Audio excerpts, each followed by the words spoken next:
Já Vê? abriu. Já abriu? Eu não vejo a Cris, não. Por que será? Uai, aqui está aparecendo na imagem e eu estou aparecendo como Ah, tá ativista. abrindo, Cris. Agora abriu. Olá, boa noite.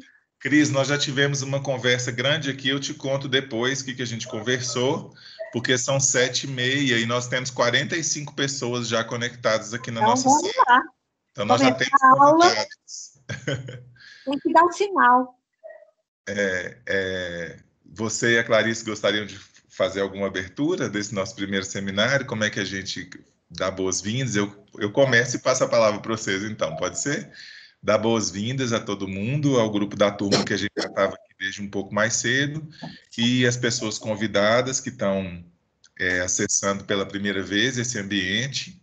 Dizer que para a gente é uma alegria poder fazer essa conversa com a turma de alunos que estão matriculados na disciplina Infância e Cinema, né, ofertada pela Faculdade de Educação da UFMG, e que essa atividade ela compõe uma articulação do que a gente chama de articulação entre o ensino e a extensão, né, no sentido que a gente vai ao mesmo tempo ter uma atividade acadêmica ofertada para os estudantes da graduação na UFMG, mas também para o público geral da universidade e da comunidade e da cidade, de onde, quer dizer, esse link pode ser acessado por pessoas de diferentes lugares. Eu tenho notícia, por exemplo, que a Juliana, professora da UFBA, está acompanhando a gente lá de Salvador. Então, bem-vinda, Juliana, e imagino que a gente tem outras pessoas de vários lugares aí, né? Pessoas de São João del Rei que estão interessadas nesse tema, lá do Departamento de Educação da UFSJ. Então, só antes da gente começar as reflexões sobre o filme e a dinâmica da noite, só comentar para as pessoas que estão de fora que os convidados, a gente ainda não conseguiu encontrar um recurso para que os convidados tenham acesso ao chat, então a turma tem um privilégio nesse momento, quem é parte da comunidade acadêmica está conseguindo acessar o chat, vocês não, mas os participantes externos podem levantar a mãozinha para participar, assim como todo mundo da turma. Então, eu imagino que a gente poderia fazer uma dinâmica, se a Cristina e a Clarice concordarem, da gente fazer falas iniciais sobre o filme, cada um de nós, ou a gente já abrir e a gente vai colocando as nossas questões ao longo do encontro. A gente não tinha definido qual era a melhor dinâmica para esse primeiro seminário. Vocês têm sugestões? A gente podia fazer...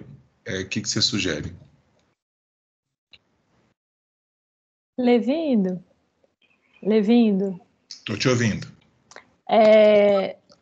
Tem 3 pessoas que ficaram encarregadas de fazer a apresentação do filme, né? Quem são as pessoas? Laís. Júlia. Bruna. E Bruna.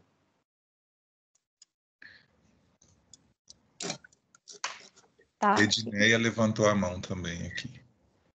Edneia? Mas eu acho que a Edneia é convidada. Levantou para testar, né, Edneia? Mas a gente começa com a apresentação, claro, e depois a gente combina como que continua, Clarice? Sim. Já, então, ótimo. Eu sugiro que elas façam a apresentação, né? Não sei se a Cris quer falar alguma coisa antes também, mas eu acharia importante elas fazerem essa apresentação, porque aí a gente já estabelece, né, um repertório em comum aí, para a gente, a partir dessa apresentação, a gente, né, começar o nosso debate.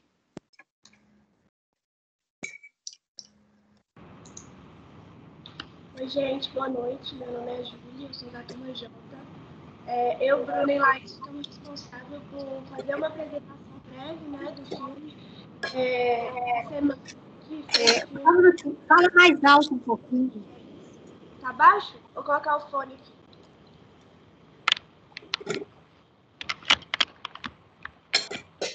Foi o filme O Ano que Meus Pais Saíram de Férias, né, que é um filme que se passa em 1970, durante o período da ditadura militar. É um filme do Karl Hamburger, direção, roteiro da Adriana Falcão, Cláudio Garpim, Braulio Montavani e Ana Moura. A gente dividiu aqui nós três uma apresentação breve, né, como vocês pediram para a gente fazer, e que depois a gente possa pensar sobre as nossas próprias críticas durante a discussão. Vou passar para a Bruna aqui, para ela fazer alguns comentários, algumas curiosidades que a gente pensou sobre o filme. Obrigada, gente. Boa noite.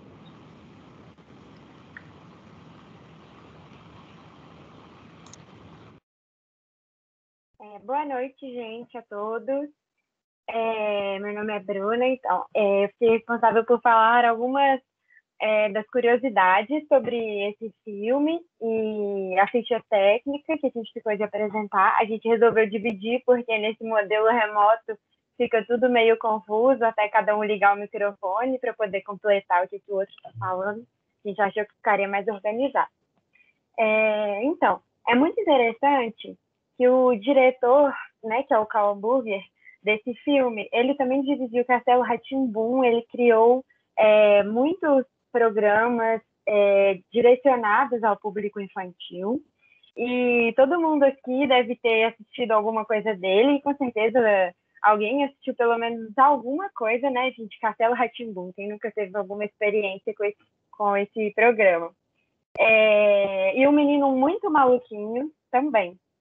É interessante que ele trabalhou junto com a Anna Muylaer, parece que os dois são muito parceiros assim, nessa trajetória cinematográfica, porque eles trabalharam juntos em algumas produções. Ela participou da construção do roteiro desse filme, e também é diretora do Que Horas Ela Volta, que é um filme muito legal. E se quem tiver a oportunidade de ver, eu recomendo muito, nacional, muito interessante. E também é legal que o Braulio Mantovani, que é roteirista desse filme também foi roteirista do filme Cidade de Deus. E outra coisa que é muito interessante sobre esse filme é que ele é um pouco autobiográfico, porque o Karl Burger, ele tem uma origem judia, e os pais dele eram físicos na época da ditadura na universidade, e os dois foram detidos pelo regime militar, pelos militares, no ano de 1970, que é o ano que o filme se passa. Uma última coisa bacana de saber é que esse filme foi escolhido para representar o Brasil no Oscar do ano dele, que foi em 2008, né? E estava junto com Tropa de Elite aí para representar o Brasil no Oscar, e foi o escolhido para ser o filme a representar o Brasil. Agora eu passo para a Laís, que vai fazer algumas outras considerações. Uma questão até para os professores assim, que a gente ficou discutindo se caberia a gente passar rapidamente o trailer do filme, porque como também tem pessoas externas, a gente também não sabe se todo mundo conseguiu ver o filme ou ter acesso. Então, essa primeira proposta seria passar o trailer. Então, eu vou compartilhar, e eu espero que o compartilhamento de tela funcione o áudio, porque as minhas experiências anteriores não davam muito. Então, se não estiver funcionando o áudio, se alguém puder dar um grito enquanto a gente passa, eu agradeço. Está todo mundo vendo a tela? Sim, o compartilhamento deu certo. O áudio, vamos ver. Vamos descobrir agora.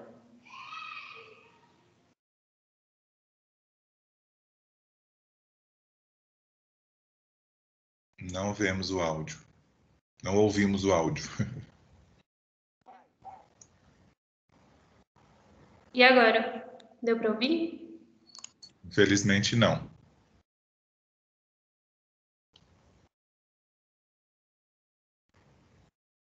Se você quiser, Laís, eu posso tentar aqui. Oi? Se você quiser, eu posso tentar compartilhar a tela, e aí, se você quiser falar alguma coisa durante o trailer, você pode falar, se o áudio der certo aqui no meu. Porque o meu áudio fica mudo, né, na hora que eu compartilho a tela, na verdade. Não sei muito bem como é que funciona, porque eu aumentei o áudio o máximo que eu pude para ver se o áudio do computador pegava, o microfone do computador pegasse o áudio. Alguém tem alguma sugestão, já que a gente está aqui nessa primeira tentativa? Eu queria sugerir da gente colocar o link o link para o trailer tá no YouTube. O trailer tá no YouTube, não tá? Vou pôr agora no Teams. Deixa eu descobrir como é que eu compartilho aqui. Vou mandar no chat, então. Isso, e sugerir que as pessoas vejam pelo YouTube, quem não assistiu, né? E o filme também está disponível no YouTube. É porque os convidados não têm acesso ao chat, sabe, Laís? Então, Nem...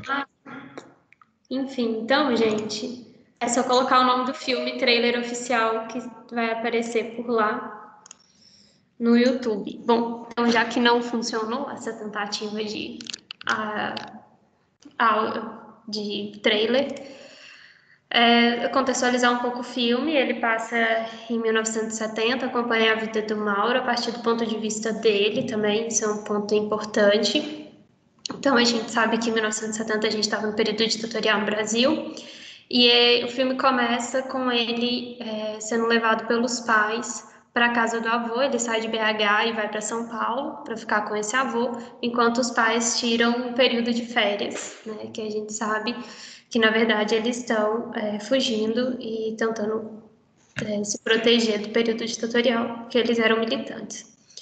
E aí, no dia que ele chega na casa do avô, o avô tinha acabado de falecer, e aí ele fica sozinho e ninguém tem notícia dos pais.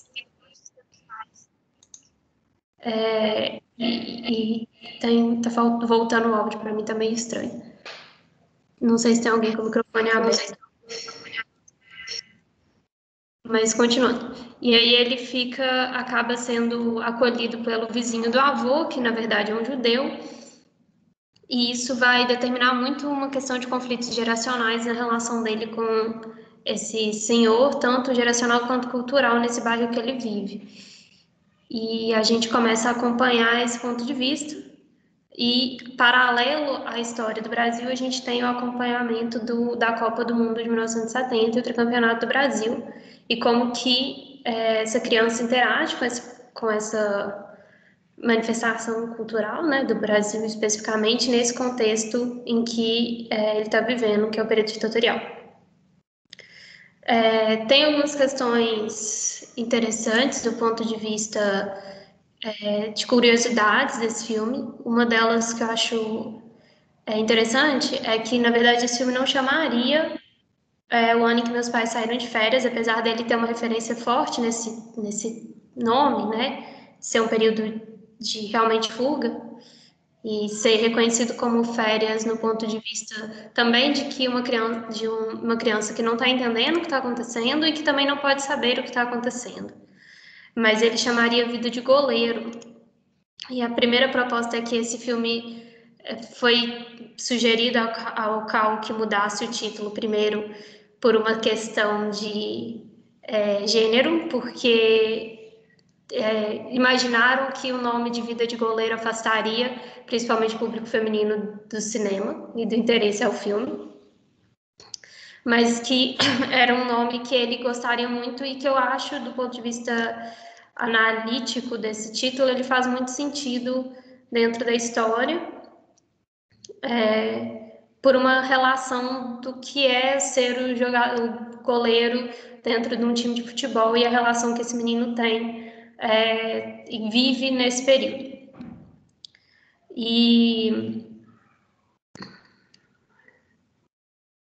Bom, tem também uma relação que eu acho que é importante se ressaltar no ponto de vista da história, que é a relação também dos personagens, assim, de diferentes personagens de diferentes culturas, que não é só a relação com os judeus e esse menino que não é judeu, mas também tem outras culturas nesse bairro em que ele vive, a relação que ele começa a ter com outras crianças naquele espaço, e uma relação de tempo também, que varia muito, que é o processo de um momento em que esse menino está sabendo que o pai vai voltar quando a Copa começa, então ele sabe quando isso vai acontecer, e quando a Copa começa e esse pai não volta, ele começa a refletir também, mudar essa relação dele com o tempo que passa a ser ele não saber quando vai ver os pais de novo. Acho que eu não vou me delongar muito não, porque senão a gente também fica sem tempo para o debate, e aí eu acho que a Júlia pode falar um pouquinho em outros aspectos.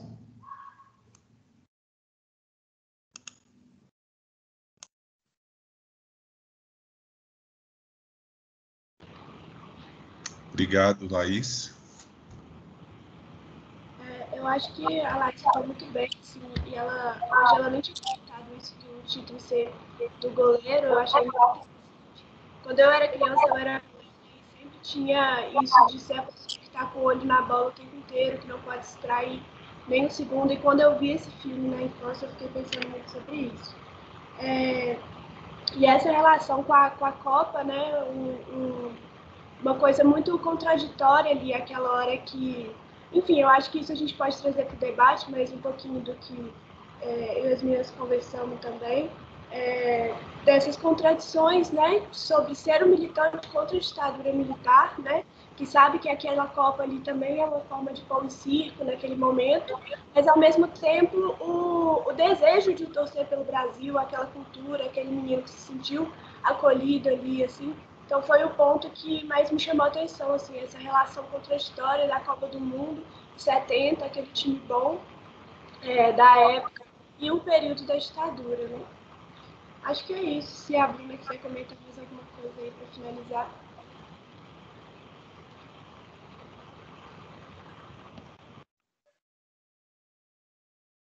Eu acho que as outras pessoas podem falar porque a apresentação já aconteceu, e aí, se eu quiser fazer outras considerações durante o debate, aí eu tenho algumas coisas para falar depois.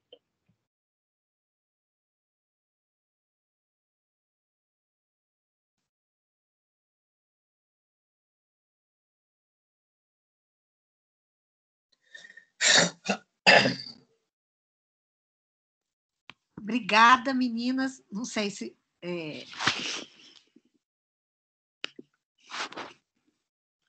Obrigada da forma como vocês apresentaram, trouxeram os dados, trouxeram uma série de questões que ajudam a gente a enquadrar a discussão e começar a conversa sobre o filme.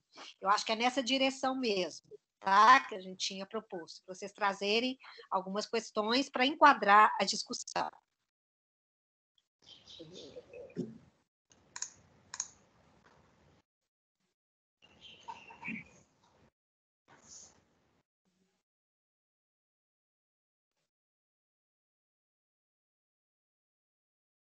Começamos, Levinda?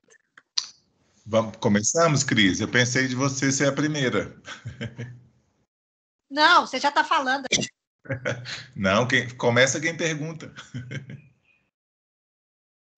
Ou a Caia também, não sei o que vocês...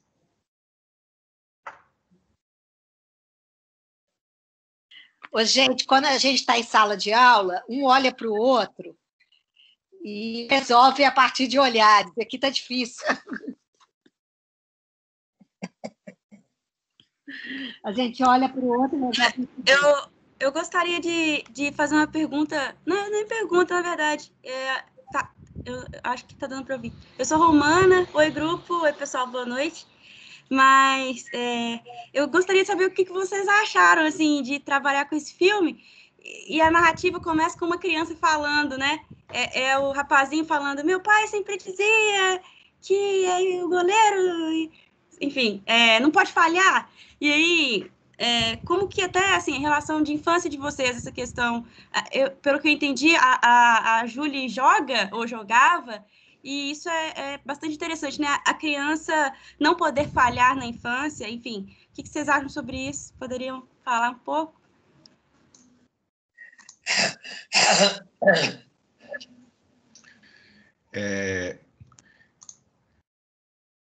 Eu também estou só recapitulando a dinâmica que a gente pensou, porque eu acho que várias pessoas entraram depois que a gente já tinha começado. Eu estou vendo, por exemplo, que a Mercedes, que é uma convidada, bem-vinda, Mercedes. Você está com a sua mãozinha levantada. Não sei se você testou a ferramenta ou se você quer falar também. Mas a gente... Não? Então, bem-vinda de toda forma, mas a gente vai usar essa ferramenta para a gente ir passando a palavra. Romana, bem-vinda, eu não tinha conseguido te ver na semana passada, não é isso? Essa questão da própria memória da infância, eu acho que vai passar aqui a temática de vários filmes, mas eu acho que eu queria sugerir, se vocês concordarem com essa dinâmica, a Cris e a Clarice podemos fazer falas iniciais de 5 minutos, ou um pouquinho mais, e aí a gente abre para o debate. E eu estou curioso para ouvir a Cristina e a Clarice, quero ser o último. Não, eu vou falar primeiro numa razão, porque o filme, eu acho que eu fui a única nesse grupo aqui. Alguém aqui viveu a 70? Levanta a mão aí. Bem, eu já tinha... O filme, ele tem um sentido de memória partilhada que é muito forte para mim. Eu tinha 9 anos na Copa de 70. Né?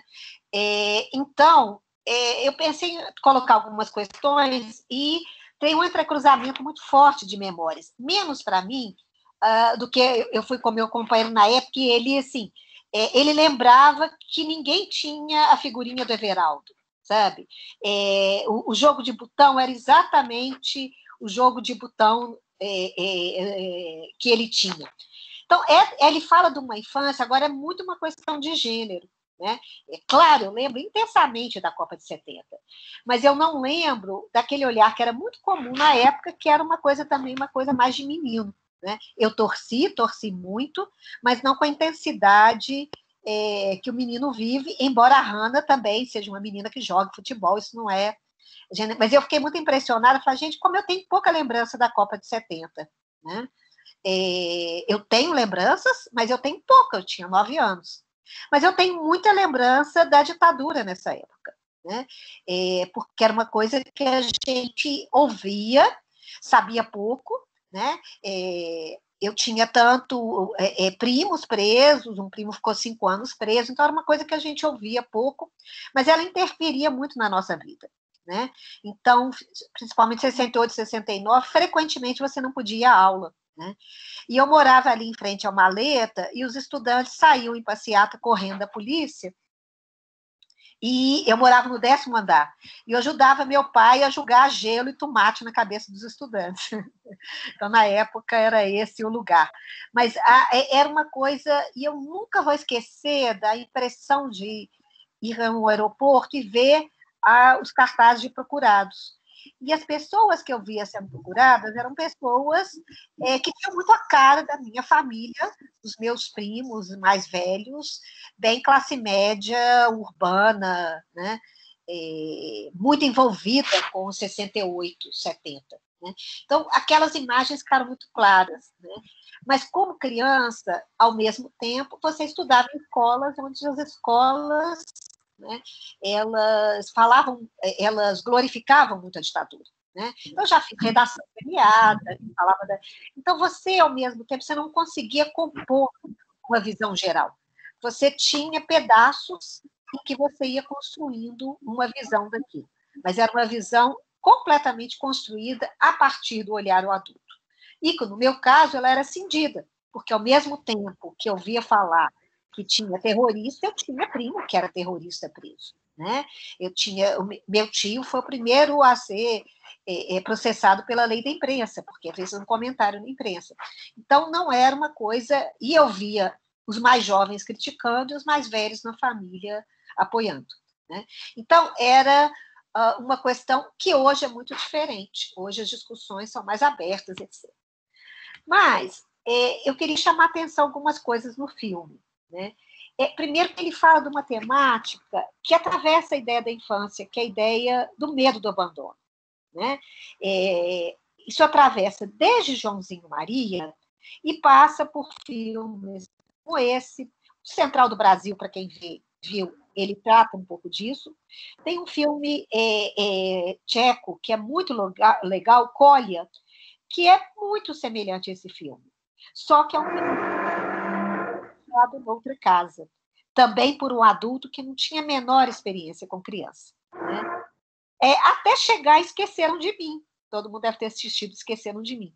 Então, isso é uma temática que é muito cara à infância, o medo de estar sozinho. Né?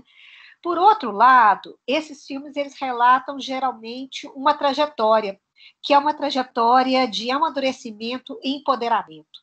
A criança começa confusa, sozinha, perdida, e aos poucos ela vai construindo estratégias, ela vai tentando compreender o mundo. Aliás, é isso que a criança faz o tempo inteiro, né? Mais especificamente, ao se distanciar da família, ela perde a familiaridade com o mundo, e ela tem que reconstruir esse mundo. Então, esses filmes, e esse também, eles falam muito do empoderamento da criança. E é quase como um rito de passagem, né? No caso desse menino. Ele entra uma criança tentando entender as coisas, e ele sai ainda também sem entender, né? Mas ele não sai o mesmo, né? Ele sai como um outro sujeito amadurecido e mais consciente do mundo em que ele vive, né? E também, né, com as mesmas questões ao mesmo tempo, né? Então, eu queria chamar a atenção sobre isso. Outra questão é que a Romana, né, também falou a questão de que ele tem um foco narrativo, né? Vários filmes que a gente vai ver, eles são contados a partir do olhar da criança. É uma construção do adulto tentando entender a criança. Então, é sempre uma construção, assim como a literatura, artes plásticas, etc. Não é a produção da própria criança. A gente até vai trazer um filme que tenta romper um pouco com isso. Mas é um filme que tenta falar da infância se colocando no lugar de uma criança. E nisso, é claro que o autor dialoga muito com as memórias, né? As memórias são a maior fonte de construção da narrativa da infância. Bem, eu não vou me estender muito mais, não, né? Então, nesse processo, ele se defronta com uma série de alteridades. Que alteridade é essa? Primeiro, um contexto cultural que ele desconhece, né? Ele é de uma família judaica, mas o pai dele não segue, né, a cultura judaica. Então, aquele universo é absolutamente estranho para ele. O outro, um universo de um adulto, né, que também se refaz na relação com a criança. Isso é muito comum nessas narrativas. Como é que as crianças elas têm um papel humanizador em adultos que não têm esse contato. Isso é muito comum nesse tipo de filme, né? Então, essa alteridade cultural, né, essa alteridade com esses sujeitos e esse contexto cultural mais amplo que está presente, né, na questão da ditadura, se a gente for ver, ele quase não aparece no início do filme, aí ele vai ganhando espaço, vai ganhando espaço, vai ganhando espaço, à medida que a criança vai sendo confrontada com as consequências da ditadura para a própria história e para a própria experiência, né? Já o futebol, ele é um eixo ao longo da narrativa, desde a primeira cena até a última cena. É ele que dá à criança a identidade, dá a ela referência para ser e para estar no mundo, né? O futebol dá a ela a Copa, né? Através da Copa que ela dialoga com o pai, que ela espera os pais chegarem, né? A Copa e o futebol dão a ela um lugar de estabilidade no mundo que perdeu a estabilidade. Então, isso é muito importante para a criança. Ela procura, nesses contextos, construir uma estabilidade possível. E isso é dado muito através do recurso à imaginação, à fantasia e ao lúdico, que, no caso, é o futebol e a Copa, que atravessou a vivência de todo mundo. É isso que eu tinha para falar.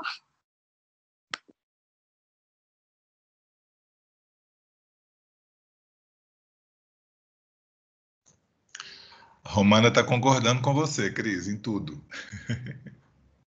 Adorei, obrigada. Respondeu muito. Pode ser você, Clarice?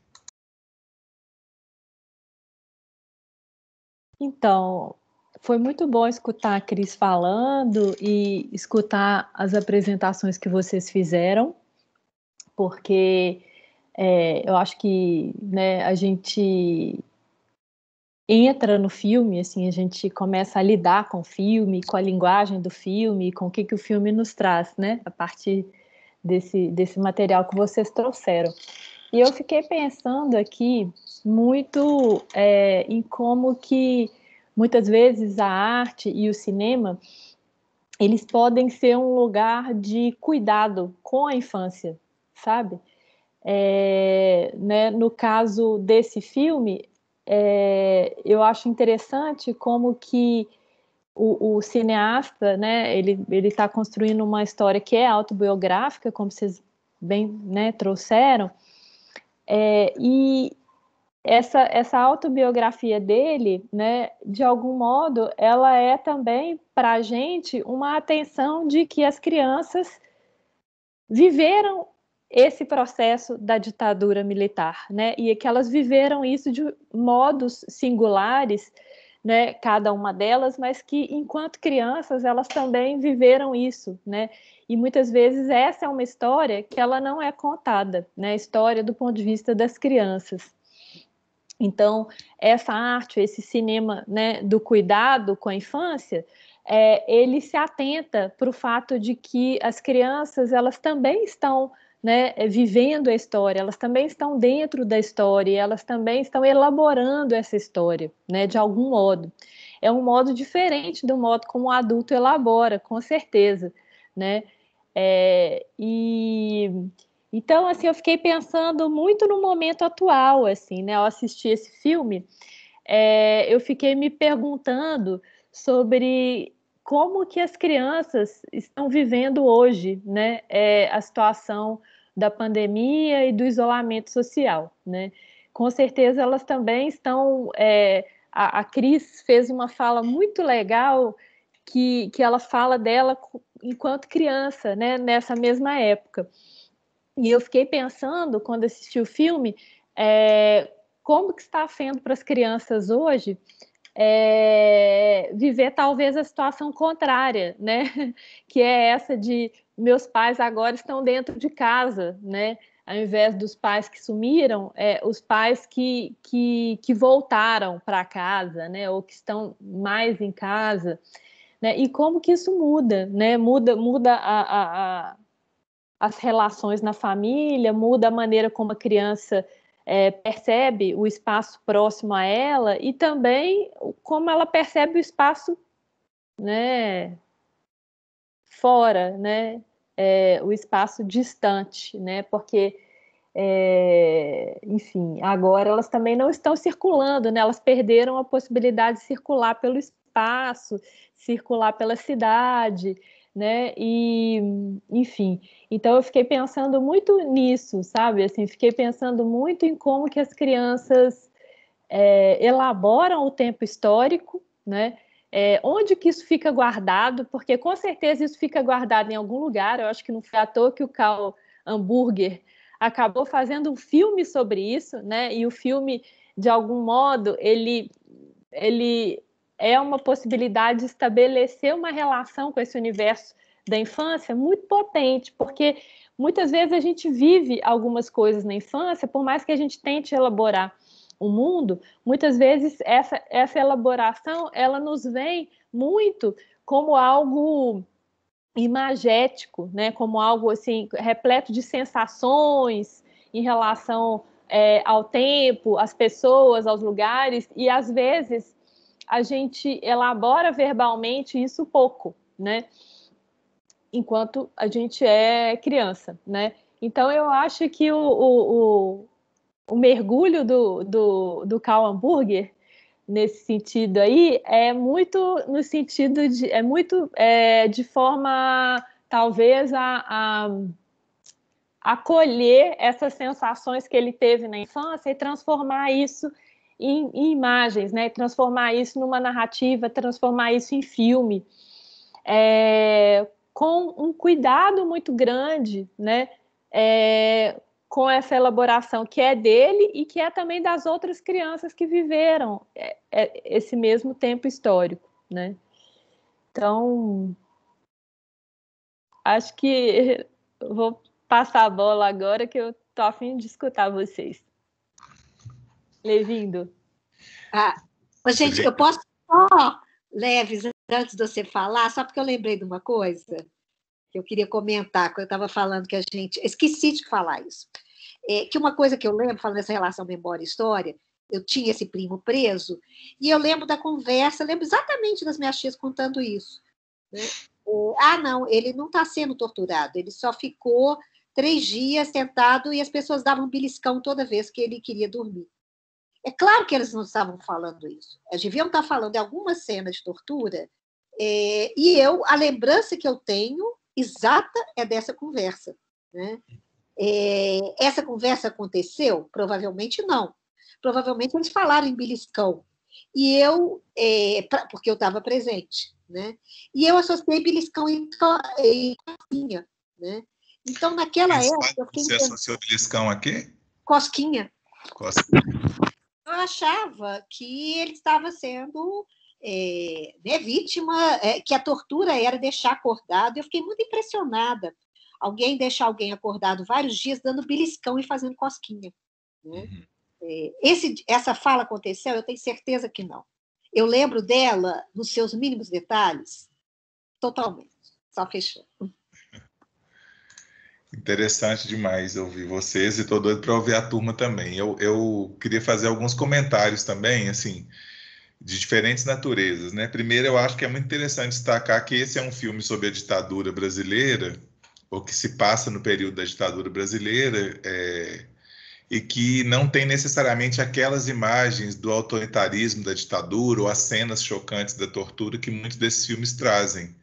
Essa também é uma escolha interessante no sentido de que se a narrativa é feita pela criança, em alguma medida isso tem tudo a ver com o que a Cris estava falando agora, né? É como se também a direção do filme, o diretor do filme tivesse escolhido mostrar a experiência desse tempo histórico na perspectiva desse menino. E então o filme faz uma outra escolha, ainda que ele apresente esse ambiente sociopolítico. Em alguns momentos tem aquela cena na universidade, né, aquela batida policial, mas com uma intensidade muito menor do que em outros filmes sobre a ditadura. Eu acho que é interessante a gente perceber como que isso é feito de maneira simples, mas significativa, e essa lógica de ser a perspectiva da criança, né? Eu queria destacar 3 cenas que me chamaram muita atenção e falar rapidamente por que cada uma delas, né? Acho que eu gosto muito daquela cena que é a primeira vez que ele está entrando no apartamento do avô, que a porta está fechada desde o começo, e ele tem que ir para o vizinho, e aí como é que é um universo de emoção, de afeto, e ao mesmo tempo ele escolheu ficar ali nesse momento do abandono, ainda que ele não tinha muita memória daquele espaço, conhecia pouco, mas aquele foi um lugar mais aconchegante, mais acolhedor do que a casa do vizinho, e ele se sentiu proprietário dali, né, e tinha algum controle sobre aquele espaço. Acho que gosto muito daquela cena da primeira entrada, assim como eu gosto muito daquela cena dele correndo atrás do Fusca, na suspeita de que aquele Fusca azul é o dos pais, então nessa busca de recuperar, de encontrar os pais, até que aparece uma criança oriental no vidro de trás, ele vai, não é, aí ele percebe que não são os pais, mas eu me comove muito aquela cena que apesar dele já estar num tempo do filme que ele já criou uma sociabilidade, já fez amigos, estava num jogo de futebol, a lembrança dos pais o instigou a sair do jogo e sair correndo. Eu acho uma imagem bonita também. Assim como eu acho que um outro exemplo dessa inversão, e a Cris falou disso também, né, que ele começa a ser cuidado e passa a cuidar do vizinho. Então, eu gosto daquela imagem dele cuidando da casa do vizinho, do avô, quando ele está preso, né, quando ele foi detido, e ele começa a reproduzir esses rituais e o jeito que ele cuidava da casa. Acho muito bonita essa imagem. Depois tem outros elementos que eu acho que é impossível não comentar, né? Eu lembrei imediatamente que o filme se passa no Bom Retiro, que é onde também, claro que o filme é uma ficção, mas que tem essa dimensão memorial, mas o Bom Retiro é um bairro onde foi realizado um dos primeiros trabalhos sobre escuta de crianças, ou que tem essa perspectiva, né, dos estudos da infância no Brasil, que foi as Trocinhas do Bom Retiro, do Florestan Fernandes. Então, fiquei pensando como que, em alguma medida, aquele grupo que ele estava ali também era uma espécie dessas trocinhas, ou esses subgrupos de crianças que brincavam na rua, e ele pertencia a um desses grupos, né? Quem não conhece esse trabalho, eu acho muito interessante vocês conhecerem, que é um dos primeiros trabalhos também sobre o brincar e a cultura infantil no Brasil, né? Eu também queria destacar uma coisa, que é uma personagem que me chama muita atenção, que é a Hannah, não só pela relação dela com o dinheiro, mas é como que ela faz uma certa tradução também dessa cultura que ele tinha pouco acesso, ou que ele conhecia menos. É ela quem faz essa ponte, e a gente vê muito isso também nos estudos da infância hoje, como é que muitas vezes são as crianças que ocupam esse lugar no grupo de pares, né, que contribuem para que a criança se estabeleça, reconheça valores, papéis sociais, dimensões éticas na relação com as outras crianças, e a Hannah cumpre esse papel. E eu estava lendo um texto que eu gostei muito, que eu vou compartilhar com vocês, que é uma análise desse filme também, que o historiador diz que numa obra de arte, ou num filme, num quadro, ou numa música, né, essa obra pode conter ou pode revelar diferentes temporalidades. Então eu fiquei pensando como que, ao analisar esse filme, ao pensar esse filme, a gente também pode perceber essas diferentes temporalidades, né? Uma é a época em que o filme se passa, a outra é a época em que o diretor resolveu fazer o filme, né, que é 2006, e agora o momento presente que a gente está discutindo esse filme, que também não é qualquer momento em que a história do Brasil está passando, né? Se por um lado, por exemplo, esse historiador, vou só recuperar o nome dele aqui, porque eu estou com o texto aberto, Marco Alexandre Aguiar, ele defende, por exemplo, que do ponto de vista dele, dessas diferentes temporalidades, talvez o protagonismo da Hannah em termos do futebol ou do papel de liderança que ela ocupa seja mais uma interpretação contemporânea do papel da menina ou da mulher do que, de fato, um olhar que se construía sobre a mulher ou sobre a menina naquele momento histórico da década de 70. Então, a gente pensando nessas diferentes temporalidades, mas também pensando como que um filme que mostra um momento de tensão na nossa frágil democracia também faz a gente pensar qual que o que a gente vive agora também num risco tão grande de maior fragilidade de uma democracia tão jovem, tão instável, né, e num país que tem uma democracia há tão pouco tempo e que tem uma desigualdade socio-racial histórica e persistente, né? Então, acho que é interessante a gente também ter em conta como que esse filme retrata uma criança específica, de classe média, branca, que não sofria, por exemplo, com o trabalho infantil, muito forte em São Paulo, por exemplo, na industrialização, no início da industrialização, final do século XIX, início do século XX, mas que sofria as dimensões concretas da vida, ou que vivia esse impacto pelos pais terem ligação, né, com um movimento contrário ao regime militar.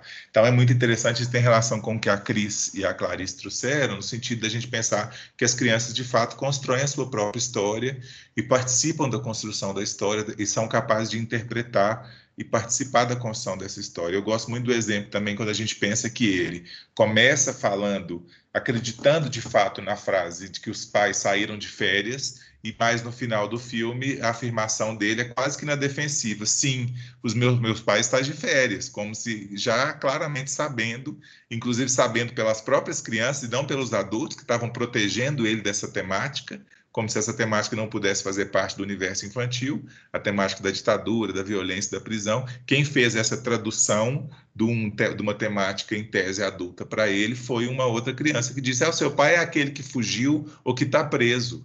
Né? Não foi um adulto que contou, nessa dimensão também de uma lógica de proteção ou de salvacionismo que a gente constrói sobre a infância. Então, é interessante a gente pensar como que tem ali um espaço dele de participação na vida social e na história, em que ele incorpora essa dimensão de conseguir interpretar a realidade social e lançar a mão, inclusive, da justificativa que os pais criaram para defender o lugar dos pais. Sim, eles estão de férias, né, quando ele traz isso, né?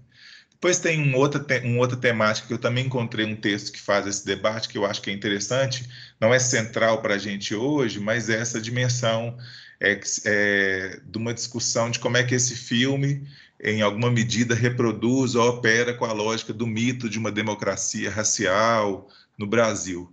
Tanto no exemplo do goleiro que aparece, mas, sobretudo, no exemplo de como é que essa comunidade marcadamente imigrante, né, e ele vive, em alguma medida, uma lógica de uma imigração inversa, porque ele já não é reconhecido como membro, ele não se reconhece pertencente totalmente àquela cultura, mas ele vive um retorno para a sua experiência cultural de origem familiar, vamos dizer assim. Mas isso de uma maneira muito harmônica, né, assim.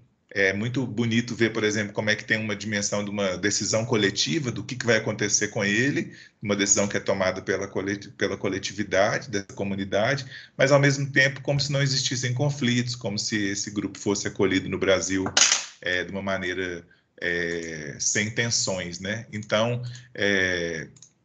eu vou compartilhar um texto para vocês, com vocês, que é de um autor que chama Shawn Stein. E ele exatamente discute isso com relação ao filme, né? Segundo ele, o filme invoca inspirado muito no que os autores têm chamado de multiculturalismo, esse mito da democracia racial, como se em uma forma de reconhecer os exilados, os originários ou os forasteiros, ajudando a pensar como que os judeus no Brasil também viveram uma espécie de diáspora, né, marcada por também tensões relacionadas à violência, porque eles eram não brancos e não negros. E ele vai tentando discutir isso no texto e como é que o olhar do filme, em alguma medida, romantiza essa perspectiva. Enfim, é só mais uma dimensão de análise que a gente poderia trazer. Agora eu queria passar a palavra aí para vocês também.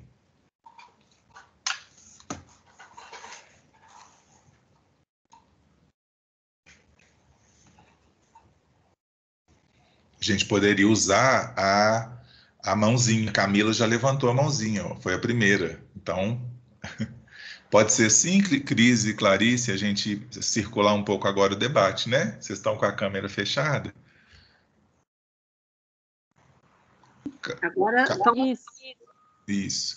Camila levantou e Mercedes também levantou. Vamos fazer nessa ordem? Camila, Mercedes, se mais alguém levantar, entra na nossa sequência. Lembrando para quem chegou depois que os convidados de fora não têm acesso ao chat, a gente não é por uma escolha nossa, a gente não conseguiu fazer essa tecnologia funcionar assim, mas que vocês podem levantar a mão para participar. E que a gente quer muito ouvir também os estudantes da UFMG que estão matriculados, estão participando desse seminário como parte da sua disciplina de infância e cinema, tá? Camila e Mercedes. Pode falar, então? Por favor. Eu gostei muito da... Não gostei, né? A palavra que eu usar. Mas você pode ligar aqui no microfone, Levinho? Eu estou ouvindo minha voz. Levindo. Valeu. Agora eu vou conseguir falar, porque eu não consigo falar quando fica replicando o som. A cena que mais me chama a atenção, na verdade, é a cena no final, né? Que ele fala que o pai, ele está sendo agora exilado, e que talvez exilado signifique que seu pai é mas tão atrasado que ele nunca mais volte. E ele fala isso com uma tanta certeza que exilado é isso, que é até difícil você não acreditar que não seja, né? Eu coloquei essa cena desde a primeira vez que eu vi o filme, ela sempre foi muito marcada para mim. Assim. Quando eu fui rever o filme, eu pensei nessa cena, foi a primeira cena que veio na minha cabeça. A minha família tem uma história muito próxima da ditadura, a gente não teve ninguém preso, nada do gênero, mas isso sempre foi algo muito perpassado na minha história familiar. Então, eu sempre ouvi muito sobre as histórias dos exílios e tudo mais. A minha família perdeu alguns amigos, etc. E quando ele fala isso, eu acho que me traz algumas memórias da minha infância, assim, de quando eu ouvi essas histórias. Porque a minha mãe sempre parte do princípio, daquele lema, né, de que a gente não pode esquecer nunca, para que nunca mais aconteça. Então, a minha mãe sempre falava pra gente, olha, aconteceu uma ditadura, olha, não era assim antes, você tem que tomar cuidado, porque já aconteceu uma vez, não pode acontecer de novo. E você é parte desse país, então você é parte desse processo democrático.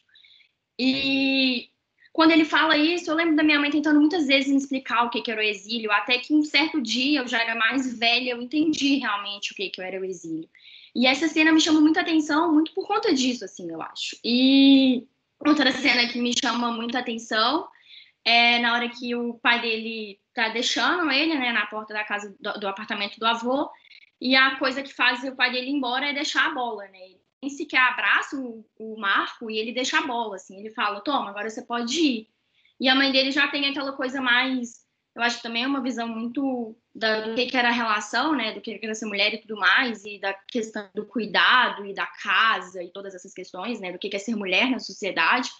Ela já tem mais uma dificuldade, assim, de despedir do filho dela, porque ela talvez também não tinha certeza se ela iria voltar, né? Se eles conseguiriam pegar o Marco de volta. Ela não tinha essa certeza. Ela talvez pudesse ter sido morta pela ditadura, né? E eu acho que isso fica muito marcado dentro da história, assim. E a relação que ele tem com o futebol, eu sinto que é muito isso, assim, aquele único pedaço que ele tem certeza que o pai dele ainda tem algo com ele é o futebol. Porque o pai dele, na cena que eles estão ainda no Horizonte, na casa deles, eu acho memorável o filme passar em Belo Horizonte, por muitos motivos, assim. E é a questão que, antes deles irem embora, ele joga uma última partida, né, de futebol de botão, e ele fala, e os dois falam juntos, que golaço.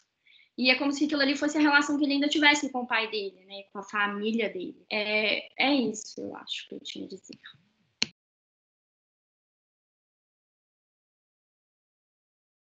Obrigado, Camila. Agora tem na inscrita Mercedes, depois Ana Clara e depois Bruna. Usem as mãozinhas. Bem-vinda, Mercedes. Uma alegria ter você aqui com a gente. Você podia se apresentar muito rapidamente e colocar seus comentários. Seu microfone está desligado.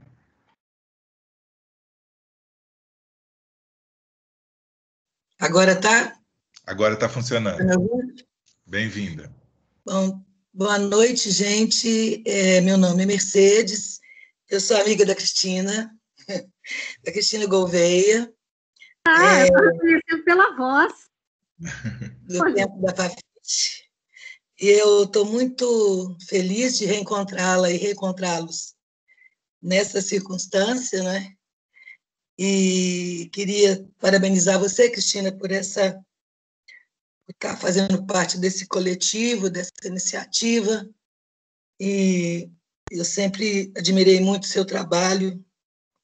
E também gostaria de dizer, de alguma forma, que a universidade, paradoxalmente, amplia a possibilidade de extensão, né, nesse contexto de isolamento.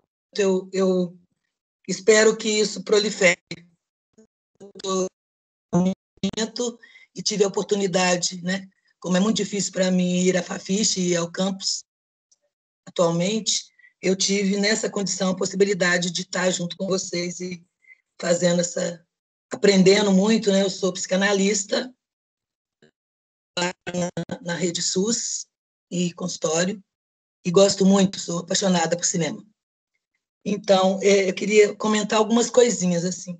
Primeiro, lembrando que a primeira Copa do Mundo que foi transmitida pela TV, eu estava num acampamento de bandeirantes, eu era adolescente na época, e eu assisti a Copa pelo rádio, um rádio que colocaram assim no alto para a gente. Todo mundo tinha que ver essa Copa, né, de tão importante que ela era para o Brasil e para o mundo. Uma outra questão, nessa minha adolescência, né, eu já estava nas ruas, ia com um bando de secundaristas para as ruas, talvez até que tenha jogado algum tomate na minha cabeça. E meu pai era militar, e eu morava numa vila militar, alguns anos antes, vendo a estampa nas revistas do assassinato do Che Guevara. Então, isso me marcou muito. Eu ficava olhando, constrangida, mas nada era dito. E criança, naquela época, e adolescentes, não falavam. Né? Criança não podia falar. Então, é muito grande que a gente vivia. Então, eu penso que o que é que fizemos e que as crianças faziam, que essa criança desse filme traz, né? Que é o recolher dados de imagens e fatos, falas, como a Cristina lembrou, do que ela escutava, e tecendo uma coxa de retalhos, chegando até a possibilidade de tomar uma posição no mundo frente a tudo isso. É o que a gente articula na psicanálise com uma referência simbólica, aquilo que vai dar a ela as condições de se colocar como vivente, né, como pessoa no mundo, e a partir do recolhimento desses elementos, que também têm elementos da imaginação e do imaginário, frente ao que a gente chama de real na psicanálise, isso que não se sabe dizer sobre o quê. Então, E, finalmente, eu queria dizer que é uma questão para mim, se vocês pensaram, o que vocês pensariam a respeito dos efeitos na criança como ator, né? Se, de alguma maneira, o que quais seriam, que poderiam ser, o que efeitos teriam ser um personagem, né, num filme dessa monta, dessa qualidade, da importância desse tema, né, no papel de ator. É isso, a princípio. Muito obrigada. Meus parabéns mais uma vez. Só brevemente, ô Mercedes, que boa surpresa, nós somos professoras juntas na Newton Paiva. E é uma honra ter você aqui. Obrigada. Uma honra, tá? Sinta-se convidada para os próximos, Mercedes. Obrigado. Com certeza. Muito obrigada. Ana Clara está inscrita. Licença, boa noite. Estão me ouvindo? Sim, Ana Clara, estamos te ouvindo.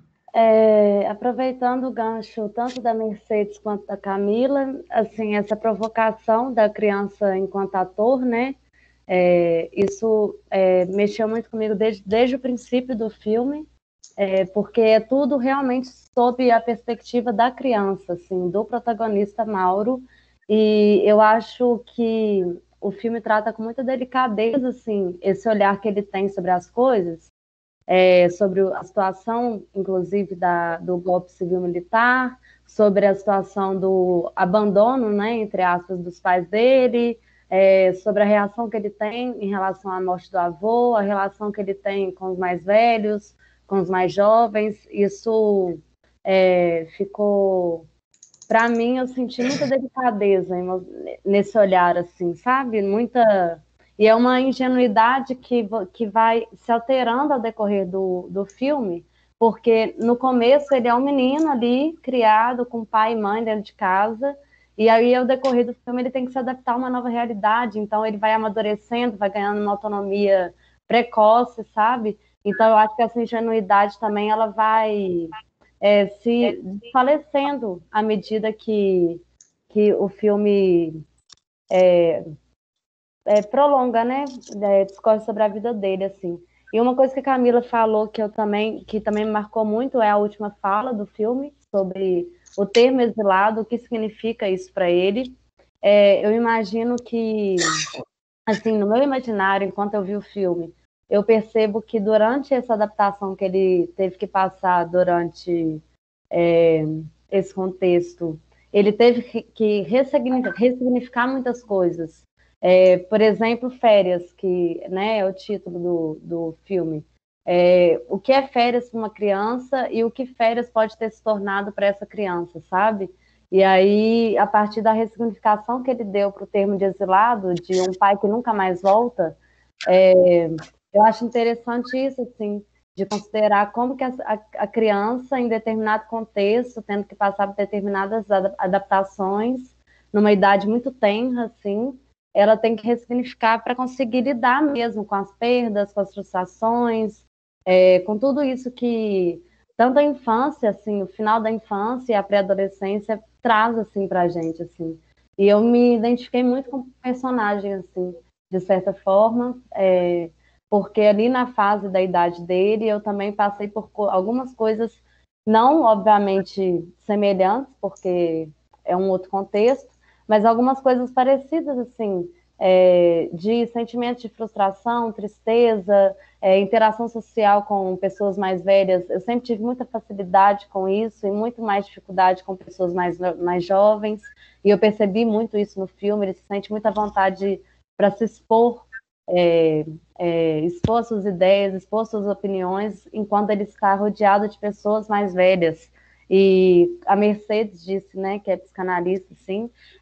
Eu não tenho muito conhecimento na área, né, porque eu faço pedagogia, mas pelo que eu já estudei, assim, eu fiz uma relação muito, talvez aleatória, mas talvez faça sentido de que ele consegue se abrir mais com os mais velhos por causa dessa lacuna que os pais deixaram mesmo, assim, dessa representação de pessoas mais velhas, de autoridades mesmo.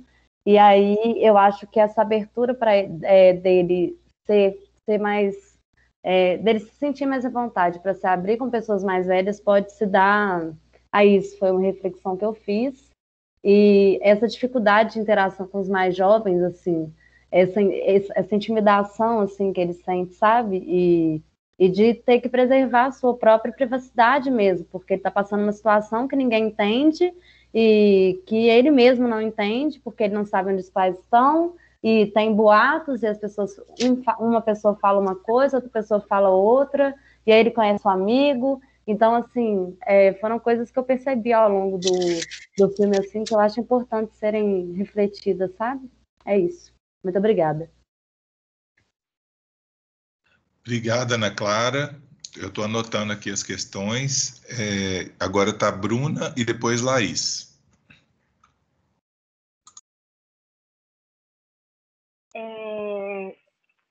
Eu pensei assim, durante toda a minha vida, eu percebo muito, conforme eu fui amadurecendo, e mesmo enquanto eu era criança, sempre percebi que os adultos subestimam muito a capacidade que as crianças têm de compreender a vida e as situações que confrontam, né, essas crianças.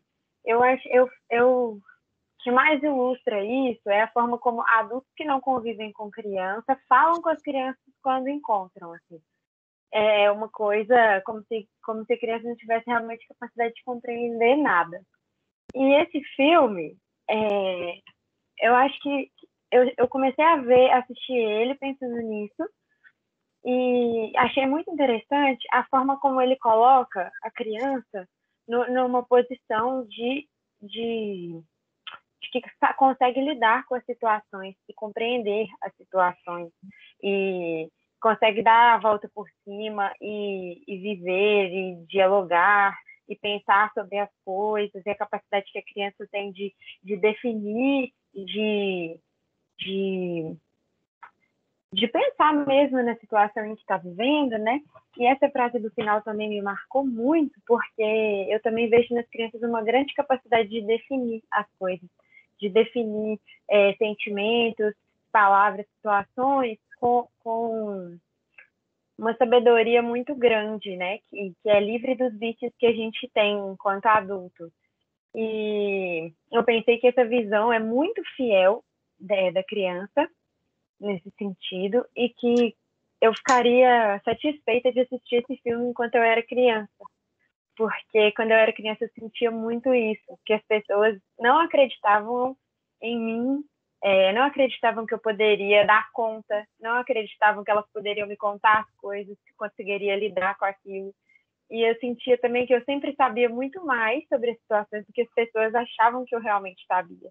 E esse filme mostra muito isso, que o Mauro, ele pode até não compreender completamente tudo que está acontecendo, mas com certeza ele sabe muito mais do que está acontecendo do que as pessoas acham que ele sabe.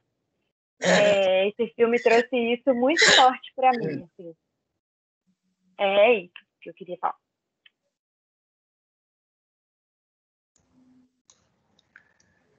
Obrigado, Bruna. Agora está escrito na fila, desculpa que sumiu aqui para mim.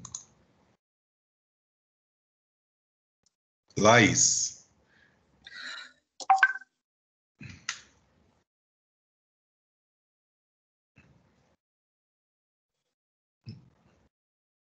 Laís, você vai usar a palavra? Gente, a Laís está no telefone. Eu nem sei o que eu vou comentar com relação a isso. É a era da simultaneidade, não é isso? Passa para o próximo. Nós não temos um próximo inscrito. Você gostaria de fazer algum comentário, Cris? Ou Clarice? Só comentando isso que a Bruna falou, eu acho que é muito interessante, Bruna, que esse é um debate central hoje, né, tanto nos estudos da pedagogia quanto nos estudos sociais da infância, que é o reconhecimento da ação da criança, da participação da criança e da voz da criança como legítima, né? Não no sentido de que a gente precisa dar voz para a criança, porque as crianças já têm voz, né? Mas que a criança tem uma capacidade de participar, de compreender, de interpretar o mundo a partir de uma lógica própria, que é a lógica infantil, né? A gente pode usar uma metáfora simplista, mas uma metáfora interessante, que é como se as crianças tivessem um óculos diferente do nosso e vissem o mundo mediadas por esse óculos, da ludicidade, da imaginação. Muitas vezes a ludicidade, a imaginação, a brincadeira, no caso o futebol ali no filme, é também a capacidade de resistir a situações de violência, de opressão, de abandono. Não é à toa, por exemplo, que o personagem escolhe brincar de futebol de botão na porta da casa do avô que está fechada, né? Essa ideia também da brincadeira como uma capacidade de resistência, né? De lidar com situações de tensão, de conflito. Então, isso que você está dizendo já é um reconhecimento também no campo da educação. Nós, muitos aqui, somos da pedagogia. E existe hoje todo um debate do que tem se chamado pedagogias participativas, ou as pedagogias que colocam as crianças no centro do trabalho pedagógico, né?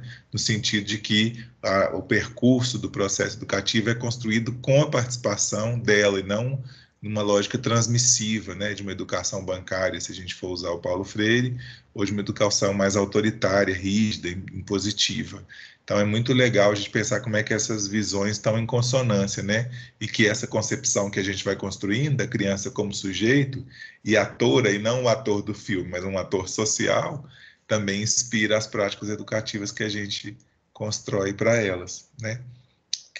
Agora eu acho que a Laís ficou liberada. Bem-vinda, Laís, foi uma brincadeira, tá? Gente, desculpa, era trabalho. A gente tenta fazer 10 coisas ao mesmo tempo na vida. E na pandemia a gente faz mais ainda. Eu queria destacar só 2 questões do ponto de vista da direção do filme. Primeiro, a escolha da paleta de cores, que a gente vê uma paleta de cores sempre muito sóbria, em tons pastéis, em todos os momentos, assim, então, que reflete um pouco uma tristeza, uma certa tristeza, assim, também no olhar, uma passividade, né? Não tem momentos realmente que gritam uma alegria, assim, né? Que as cores podem transmitir. Na verdade, são 3 aspectos que eu queria falar da direção. Uma outra questão é do ponto de vista das janelas, assim. Tem muita coisa que é visto através de janelas no filme. A câmera está sempre do ponto de vista da janela. E quando você pega o roteiro, eu encontrei o roteiro na internet. Inclusive, se alguém tiver interesse, dá uma olhada no roteiro. Ele tem no roteiro situações em que especifica mesmo que é um olhar através da janela, que também tem esse ponto de vista que não é... A janela é translúcida, mas tem um filtro naquela visão. E eu acho que é um aspecto interessante também de se observar em alguns momentos do filme, quando que está essa janela, em que momentos que ela aparece. E por fim, eu não sei se as pessoas chegaram até os créditos do filme, mas é a escolha da música dos créditos do filme, que é a Tropicália do Caetano, cantada pela Cel, que está cantada por um tom abaixo, assim, do Caetano. Ela está num tom mais, digamos, deprimido, assim, que eu acho que dá um lugar de o que essa música significa e significou nesse tempo e representa, e sobre esse outro ponto de vista de que também ela foi colocada ali não com a certa alegria que essa música de certa forma tem no ritmo dela, mas num ritmo um pouco mais tranquilo para dar continuidade da forma como esse filme termina. Então, se ninguém chegou até o fim, se alguém não chegou até os créditos, eu aconselho a pegar esse finalzinho para poder sentir também essa relação.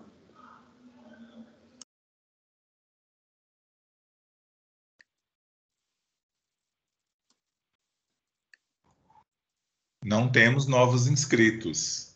Julie se inscreveu. É isso? Inscrevi, sim. Gente, eu queria falar sobre a questão da cultura, né? Que eu até... Julie, querida, pedi para você falar o mais perto do microfone que você conseguir, porque sua voz está bem distante da gente. Melhorou? Não? Não. E agora? Para mim tá igual. Você se aproximou do microfone? Me ajuda aí, Bruna e Laís, quem está com a câmera ligada para mexer a cabeça, para vocês estão ouvindo bem a Julie? Estão me ouvindo? Sim, ótimo. Obrigado, Júlia.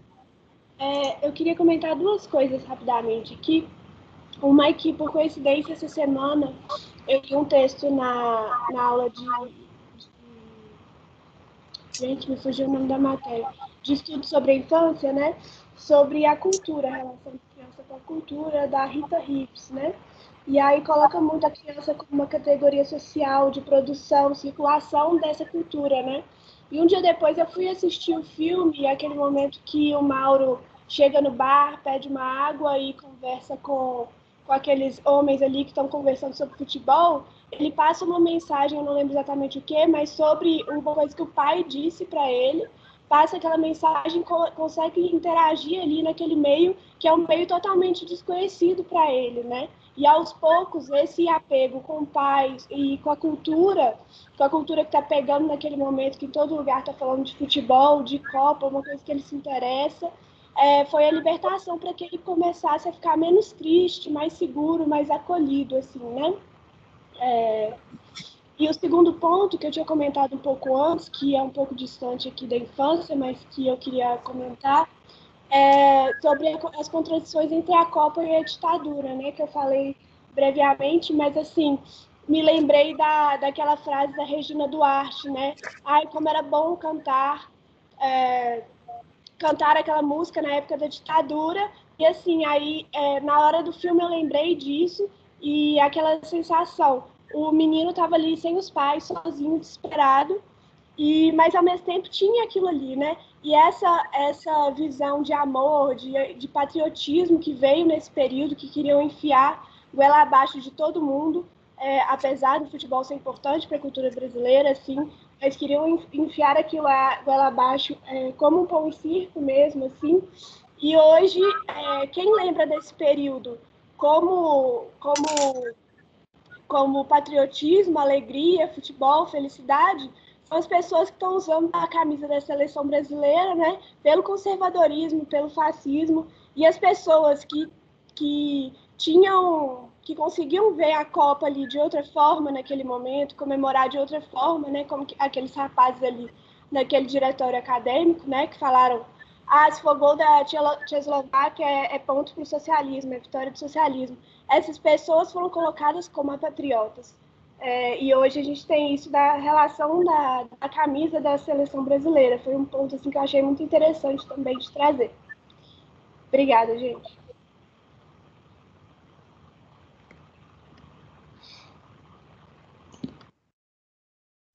Eu queria... Tem alguém inscrito? Tem não, Cris, você.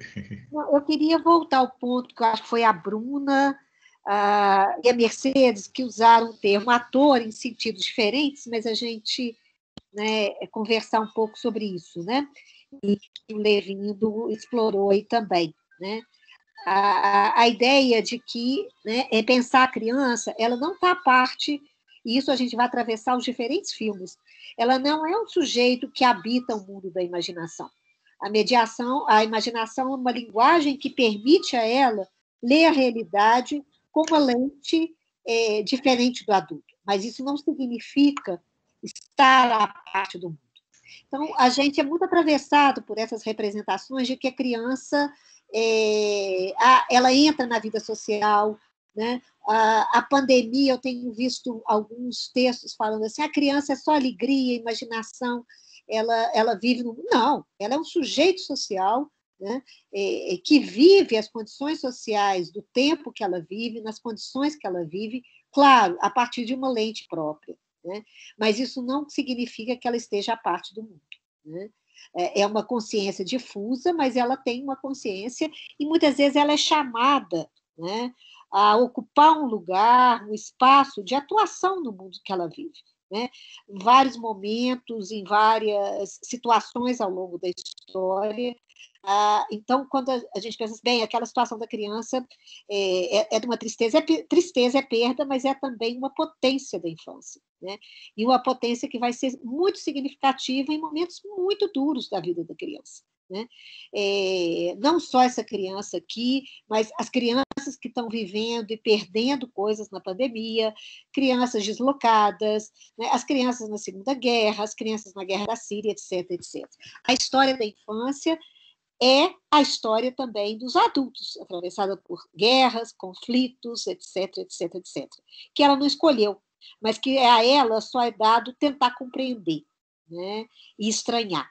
E esse estranhamento é muito interessante para a gente, porque aquilo que a criança estranha nos diz daquilo que para nós é assentado, mas que fala dos nossos absurdos, né? Em vários momentos, né? O Mauro ele interroga o mundo adulto, e isso é muito próprio da infância, né? Então, e nesse sentido, os filmes eles tentam o tempo todo trazer um pouco essa lógica da criança. E o grande desafio é não infantilizar. Então, ou seja, construir uma representação da criança como um ser puro, ingênuo, etc, etc, etc. Né? Então, a gente vai estar o tempo todo nas leituras dos filmes trabalhando com essa leitura que adultos fazem do que é a criança. E muitos dos filmes com esse foco narrativo, né? No caso literal ali do Mauro, é ele que narra a história com a voz dele. Tá? E aí, né? Então, nesse sentido, essa questão do ator social, como é que ele se coloca no mundo. E ele se coloca dentro de relações de poder. Né? A criança o tempo todo, ela tem um limite muito pequeno daquilo que ela pode escolher em termos de autonomia. Né? Ela não escolheu estar ali, ela não escolheu estar com a avó, muito menos escolheu estar com o Shlomo. Né? Ela é colocada naquele lugar. Mas dentro desse lugar, ela constrói escolhas. Ela constrói o apartamento do avô como o canto dela, né? Onde ela ali exerce sua autonomia. E a criança faz isso o tempo inteiro. O quarto dela é o quarto onde ela tem autonomia, onde o adulto não entra. Né? Então, são formas de resistência em que a criança tenta se colocar como ator da própria história. E aí a Mercedes fala dela, criança ser ator, né? E aí também, né, como é que eu também fiquei me perguntando, onde estará esse menino? Né? E onde estarão tantos meninos que atuam e atuaram no cinema? Né? Como é que eles leem aquilo que eles trabalham? É uma coisa que é uma pergunta que é muito pouco feita. Né? Geralmente a gente vê notícias desses atores, poucos deles continuam autores ao longo da vida adulta. Né? E quando continuam, são histórias muito difíceis. A Judy Garland, que é uma atriz americana que penou na infância sendo artista. Você tem uma série, o Michael Jackson, os relatos que ele faz são muito tristes nesse sentido. Né? Então, é um lugar também que é um lugar que seria interessante a gente ouvir. Né? Como que as crianças são atores sendo atores? Né? Como é que eles se colocam nesse lugar? Tá? Mas também, nesse sentido, eu estou fazendo mais um convite para os próximos filmes, né? A gente tentar fazer essa leitura. Como é que eles representam a infância? Né? Que criança que é narrada por um adulto? Né? Então, eu acho que isso vai estar entremeando as discussões dos outros filmes também. Obrigada. Cris, só uma parte, eu pesquisei sobre o ator. Ele ainda ainda trabalha como ator, né? Se declara ator e tem trabalhos de publicidade, modelo. Depois eu mando o link para vocês lá no grupo do WhatsApp nosso da turma, para quem tiver curioso. Estão inscritos aí a Ilana, Daniela e Romana. Eu queria sugerir, se mais alguém quiser falar, para serem as últimas inscrições, para a gente ir caminhando para o fechamento do nosso seminário. Então, a Ilana.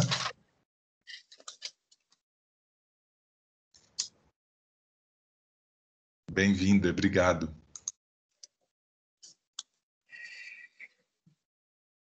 Seu individuais. Microfone, você tem que ligar, seu microfone estava desligado. Você começa de novo? Eu gostaria de compartilhar e também falar, né, como que os nossos sentimentos individuais, as nossas experiências individuais relacionam com o filme, né, em alguns momentos.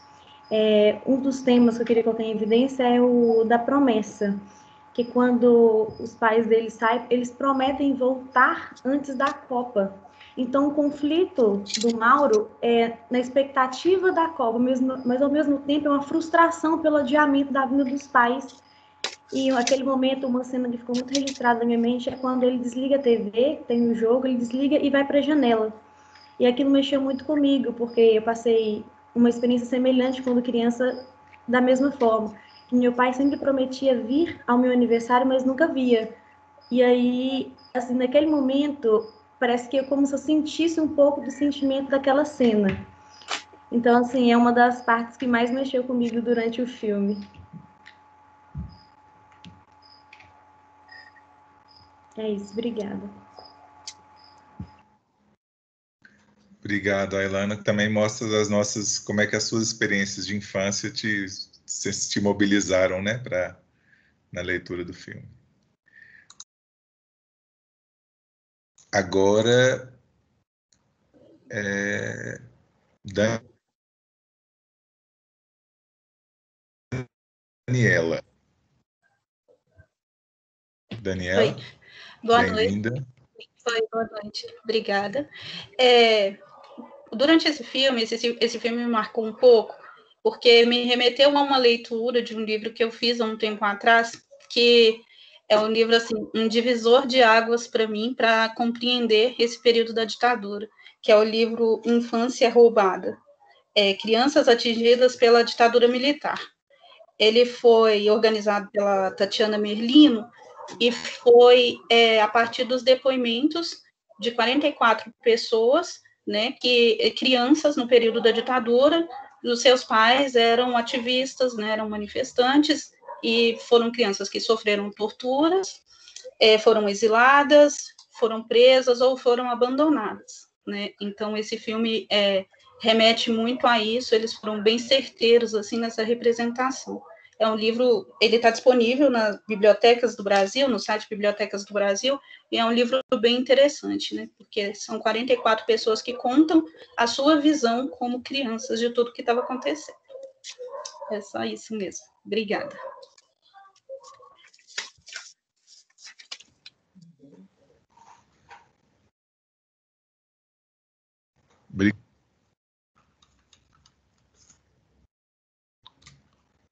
Acho que tem mais duas pessoas, é porque eu estou mudando de janela entre o chat e as mãozinhas. Romana. Aê. Olá, boa noite. Peço já até desculpas, eu furei aí o início, porque eu estava muito na frente e tal. Eu queria até conversar com o pessoal do grupo, assim. É interessante conversar com todos vocês também sobre o que me chamou muita atenção no filme, foi o medo de falhar, né? Acho que quando a gente é criança, esse medo de falhar, ele fala, o goleiro não pode falhar, enfim, todos nós temos medo de falhar, mas essa é uma marca que eu carrego até hoje, assim, desde pequena, sempre querer estar acertando e saber das coisas. E o filme tem também cenas muito bonitas de pessoas trocando olhares, e o olhar diz muito, às vezes é um silêncio, mas é um silêncio que diz muito, né? Eu gostei muito do filme, é um filme muito bonito. E o que a colega falou das cores, eu não tinha percebido. E, assim, quando você falou, iluminou, assim, a minha visão, né? Porque, realmente, o foco ali, o foco como o diretor faz os frames, é muito, muito bem feito, as músicas escolhidas também. Eu fui, assim, como se fosse uma viagem, eu fui levada por uma viagem, e ouvir todos os comentários é muito bom, acrescenta bastante, assim, os comentários enriquecem, né, a experiência que eu tive individualmente e agora a gente tem coletivamente, isso é muito bacana. Também me afetou bastante, assim, algumas coisas que o Mauro passou, que ele foi abusado verbalmente, ele sofreu agressão física, né, o Moisha bate nele, mas no final ele abraça o Moisha não, eu acho que é Shlomo, ele que é o Moisha para o Shlomo, né, ele é batizado novamente, enfim, ele vai para o cemitério e vê o caixão do avô, então tem várias cenas muito intensas no filme, né, com essa questão de eu não posso falhar, eu tenho que ser forte, eu tenho que ser um rapaz forte, e ele é um excelente ouvinte, o Mauro também, eu adoro isso, porque crianças, eu sinto que crianças são excelentes ouvintes, elas são esponjas, né? Ele repete muito do que o pai dele dizia para ele. O cara do rádio é um mané. Eu sei que seu nome é Hannah porque eu ouvi sua mãe gritando, né? Então, assim, ele é uma criança, assim, sensacional. Eu lembrei dele falando come que faz bem para a cabeça. Isso, come o perfeito, eu não lembrava disso. E realmente, ele reproduz aquilo que ele vive, né? Ele é uma esponja e ele é um rapaz, eu vejo ele como um rapazinho, né? Assim, é uma criança que parece que eu adultifiquei ele, porque eu vi o que ele passou, eu não sei se eu teria dado conta. E ele deu conta, sabe? No final ele mostra, ele senta do lado da mãe, ele abraça a mãe, e a mãe dele nem conversa com ele, a mãe tá sofrida, tá triste. Então, assim, ele é carinhoso, né? Ele é uma criança carinhosa. Ele abraçou um agressor. Então, eu gostei bastante. É uma criança muito madura e me fez repensar bastante coisa. Obrigada, gente.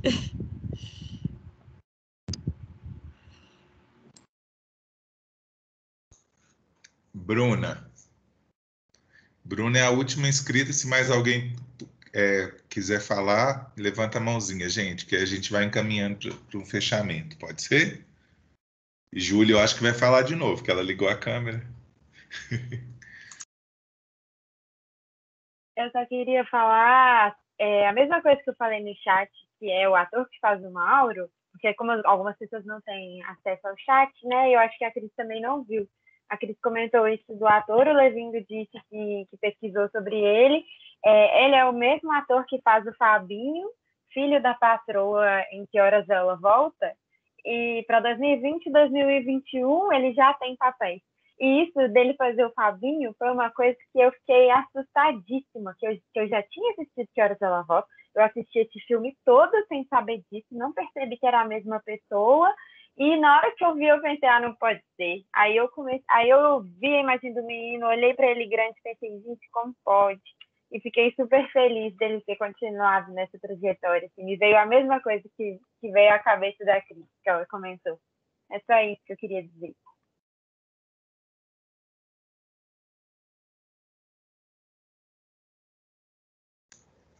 Já virou crush, né, Bruna?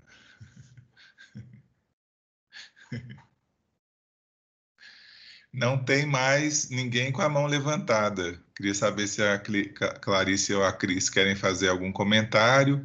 A gente está com aquela ideia, né, das atividades remotas terem essa duração média de 1h30, em função do tempo de concentração, do nosso cansaço físico, é mais ou menos o tempo que a gente estava imaginando. Pode durar um pouquinho mais, um pouquinho menos, considerando que o pessoal da turma entrou bem mais cedo. Eu acho que a gente pode ir caminhando para o final do encontro. Não sei se a Clarice ou a Cris concordam, se querem fazer mais alguma ponderação e para a gente ir fechando.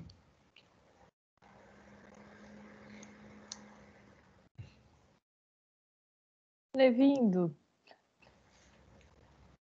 eu Sim. queria só mesmo agradecer aos comentários, me fizeram pensar muitas coisas aqui em relação ao filme e a repensar minha relação com ele, né? E tem uma coisa que o Levindo trouxe, né, em relação aos tempos que o filme articula na narrativa dele, né? No caso desse filme, é um filme que ele reconstrói um tempo histórico, então ele faz referência, né, a esse tempo histórico, e ele também foi feito num determinado momento, e a gente está tendo contato com ele hoje, né? E é muito importante para o cinema, uma das características, né, da imagem é que ela se modifica, né, a cada momento que a gente toma contato com ela, né? Então, a imagem, em geral, o discurso da imagem é um discurso que ele é muito aberto, né? Por mais que o cineasta tente fechar esse discurso, em alguns casos, não são todos os cineastas que têm essa pretensão, né, de fechar esse discurso, mas tanto num caso quanto no outro, essas imagens elas estão sempre sendo ressignificadas a partir do momento em que a gente toma contato com elas, né? A gente mesmo, se a gente for lembrar, por exemplo, eu já tinha assistido esse filme, né, na época que o filme foi lançado e tal, e eu reassisti o filme agora, né? É uma outra relação totalmente diferente, né? Então, eu acho que esse encontro que a gente está fazendo aqui, né, a gente ter sempre essa dimensão de que a gente está construindo alguma coisa nova nesse momento histórico que a gente está vivendo, essas pessoas que estão aqui na relação com esses filmes que a gente escolheu, né? Porque se essa disciplina fosse dada em outros momentos, o nosso olhar seria outro, né? A nossa relação com esses filmes, com esses mesmos filmes, poderia ser outra, né? Então, eu acho bem interessante a gente pensar nisso, assim, pensar no quanto que as imagens elas estão presentes nessa elaboração que a gente está fazendo, né, sobre o que está acontecendo no mundo, como que a gente enxerga isso, como que a gente se relaciona com isso. Sempre pensando que elas não estão trazendo um sentido fechado, né, mas que elas permitem que a gente repense o presente na relação com o passado e talvez assim exista sempre também um futuro por vir, né, nessa relação com as imagens assim. Então, porque por mais que isso também fuja, né, a uma pretensão do cineasta, mas quando a gente toma contato com o filme, de alguma maneira a gente está sempre projetando alguma coisa também, né? Assim, nossa, olha, eu percebi alguma coisa, eu acho que isso, a partir disso eu posso fazer alguma coisa, eu posso restabelecer uma relação com a infância a partir de um outro ponto, né? Então, eu acho que é bem interessante, né, essa articulação entre essas várias temporalidades. Queria só trazer um pouco isso aí. E queria agradecer muito, foi ótimo escutá-los. Foi muito bacana mesmo, viu? Eu também queria agradecer muito tudo Clarice colocou, e já que quer ver e rever, e adorei os comentários, adorei escutar, né, outros olhares sobre o filme, de olhares de outras gerações. Eu acho que isso é muito legal, ter esse exercício, né, de diálogo. Eu queria aproveitar, eu botei lá, mas tem algumas pessoas que não são da disciplina, né? Eu mandei quem está lá escrito, que dentro das atividades do Congresso sobre o ECA, né? Que está acontecendo essa semana, né? Promoção do Coletivo Infâncias e do NEPEI, no dia 19 é amanhã ou é quinta, gente? Amanhã.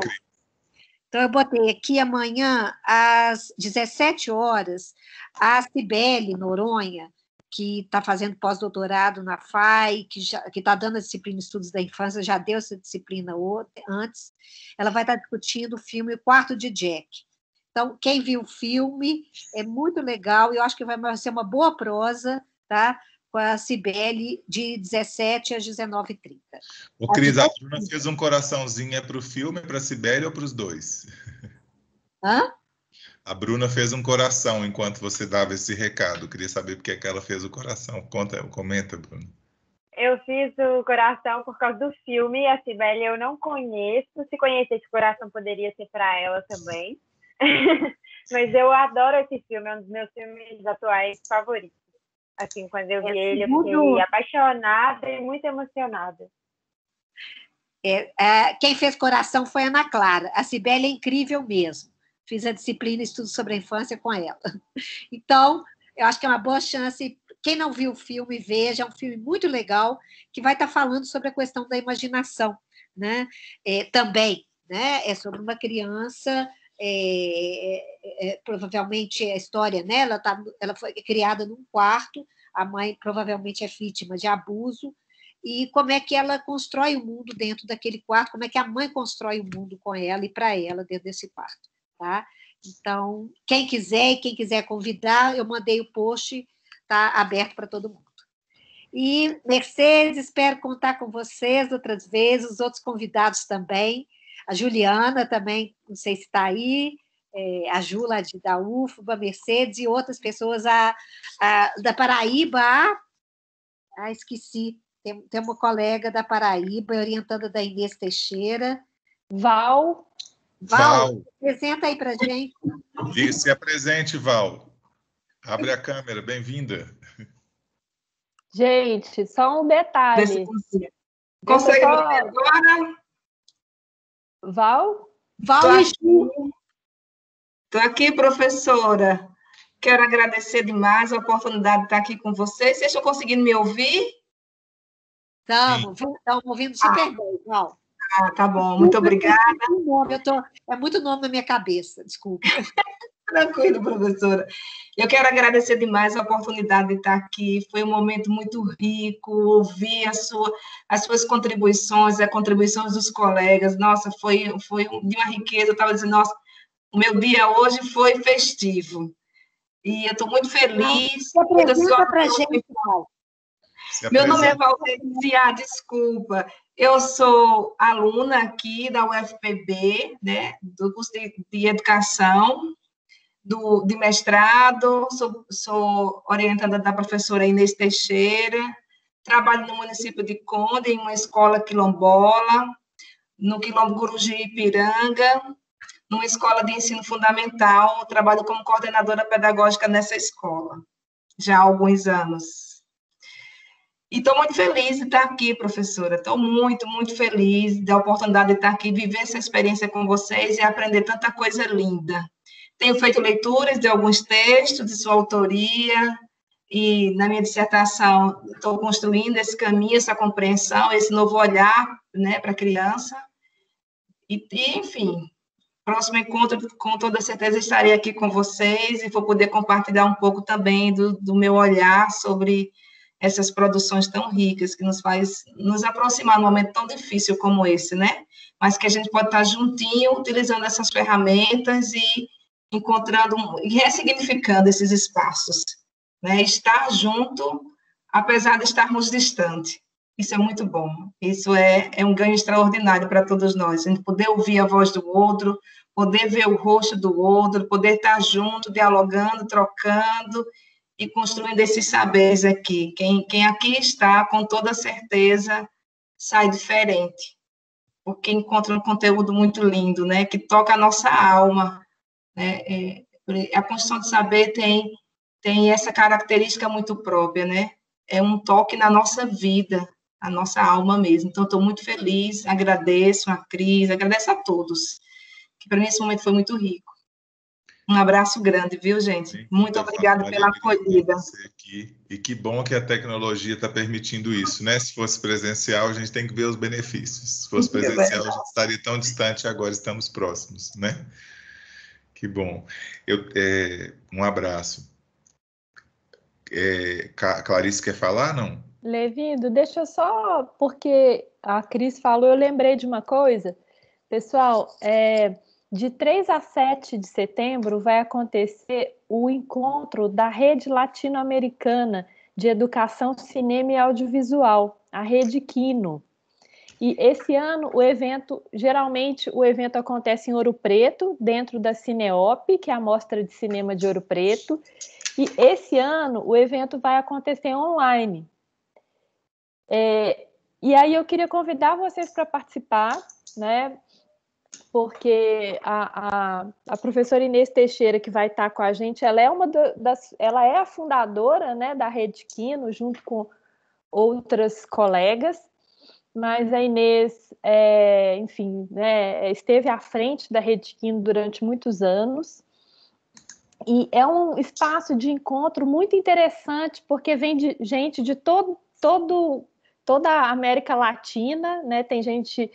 todas as pessoas interessadas, né, em cinema, em audiovisual, na relação com a educação. E, atualmente, eu e a Adriana Fresquet estamos como curadoras desse evento. Então, eu queria muito convidar vocês a participar, porque é um evento todo gratuito, né? Não tem limite assim, de vaga, de participação, todos podem participar. Né? A inscrição ela tem que ser feita no site da Cineop, que é cineop.com.br, tá? Então, vocês podem acessar lá, se inscrever, e aí, a partir disso, vocês vão recebendo a programação do evento, tá? Então, hoje eu gravei a primeira live da Cineop e eu fiquei muito animada, porque a gente viu um tanto de projeto, né, de cinema e educação na América Latina e de filmes que estão sendo produzidos dentro desse contexto, e seria muito legal que vocês pudessem acessar, né, acessar esse conteúdo e tomar contato com esses filmes. Tá joia? Bom, pessoal, talvez você pudesse escrever o site, Clarice, no chat aqui e a gente também compartilha e talvez até pensar de que forma que algum material dessa programação possa integrar o nosso material da disciplina também, né, para as pessoas. Pois é. A gente vai amadurecendo isso junto, né? Eu também queria agradecer muito. Eu estava muito preocupado como é que ia funcionar a questão tecnológica, porque a gente recebendo os convidados aqui no Teams, eu acho que deu certo. A gente teve aí umas 60 pessoas, ou seja, o dobro de participantes da turma, que ainda participaram mais timidamente, mas a gente tem um próximo encontro dia 1º, a gente pode ir fazendo desse espaço um espaço democrático, de fala, de trocas, né? Eu queria fazer mais um comentário final, assim, dizer também que eu fiquei muito interessante ver as percepções de vocês, não só por essa dimensão da gente ser de diferentes gerações aqui nesse grupo, a da crise de pessoas super mais novas, né? A Cris que viveu essa infância mesmo do personagem do filme, mas também por as diferentes percepções, como é que uma produção como essa nos mobiliza em diferentes aspectos, né? Muito bonito pensar esse movimento e muito bonito ver como é que isso vai estar nos registros e nos portfólios que vocês estão começando a fazer. A gente começou com a discussão da memória e agora continua também com essa nossa percepção desse filme que, em alguma medida, tem relação com a memória do diretor, tem uma dimensão autobiográfica. Eu acho bonito a gente pensar nisso. Nesse sentido, para a nossa primeira lista de filmes, eu identifiquei um filme que eu não sei se a Clarice conhece, que chama 15 Filhos. É um filme de uma diretora que chama Martha Nering, que é um curta em que ela ouviu 15 adultos que na época do filme, que é de 96, tinham 30 anos, que todos tiveram os pais que passaram pela prisão, pelo exílio, pelo assassinato ou pela tortura. E eles tinham, nessa época, que viveram isso, entre 5 e 16 anos. Então, são personagens reais que viveram o que o Mauro viveu nesse filme do ano que meus pais saíram de férias. Penso que esse pode ser um primeiro filme para estar na nossa lista de indicações de filmes que tem relação com o filme que a gente viu, né? Eu acho que é interessante a gente ir pensando. É um curto e é um documentário. E a outra experiência que eu fiquei pensando, caso o nosso personagem fosse uma criança real, que ele estaria vivendo uma nova diáspora, vamos dizer assim, porque ele indo para o exílio, ele ia construir uma outra relação, ia ter que conviver com um outro grupo. Fiquei pensando um pouco isso, né? O que seria ele no exílio e que outros filmes a gente pode buscar em que as crianças vivem essa experiência, né, de deslocamento e de exílio, para a gente imaginar também essas situações que estão presentes na experiência das crianças hoje que estão vivendo os deslocamentos em situações de imigração forçada, né? Há, por exemplo, um debate muito importante hoje na Europa sobre as crianças desacompanhadas dos pais, porque são crianças que, por força da lei da imigração, foram e os pais ficaram, ou os pais estão presos, ou foram com um amigo, ou da família, com a esperança dos pais chegarem depois. Então, essa é uma situação que a contemporaneidade criou, a situação de crianças desacompanhadas, muitas vezes em situação de abandono ou de rua, mas pela condição de imigração. Claro que o exílio toma outras formas, mas é interessante a gente pensar essa ideia também da relação das crianças com o território, com um enraizamento cultural e comunitário, né? E que aí o personagem do nosso filme também foi viver, à medida que ele, pós-filme, que a gente só consegue imaginar ou supor, ele foi viver na condição de exilado, né? E ele termina o filme com essa frase. Fiquei pensando isso, queria também agradecer a troca com a Clarice e com a Cris, que para mim é uma honra, aprendo com elas, sou fã, e para mim é muito bacana poder ter esse privilégio de trabalhar com elas, além do que eu acho que vocês têm que achar muito bacana também, ter 3 professores na mesma disciplina, que eu acho bacana demais, e lembrar que nosso próximo encontro é dia 1º, de setembro. A gente hoje, então, queria também agradecer as pessoas de fora que estão participando aqui com a gente. E imagino que a gente vai continuar com essa dinâmica aberta, mas a gente pode ir conversando sobre isso também. Tem uma mão levantada. Mas e mandar um abraço para Cris. Não, mas tem outra mão também. Era mais 2 filmes que eu esqueci de sugerir, como eu não estou no chat. Não, porque nessa temática, né, da criança durante a ditadura, e a Clarice falou aí da América Latina, tem 2 filmes latino-americanos. Um é o chileno Machuca, que é um filme muito legal, né? E o outro é um argentino, são 2 argentinos. Um não é na perspectiva da criança, mas eu revi agora e ele é impressionantemente atual, está no Netflix, que é História Oficial. É um filme que é sobre as crianças que História foram... o quê, Cris? A História Oficial. A História Oficial. Tá? É um filme, eu não sei se ele chegou a ganhar o Oscar, mas ele é um filme muito bom, e ele é sobre as crianças que foram sequestradas na Argentina e foram entregues a outros pais.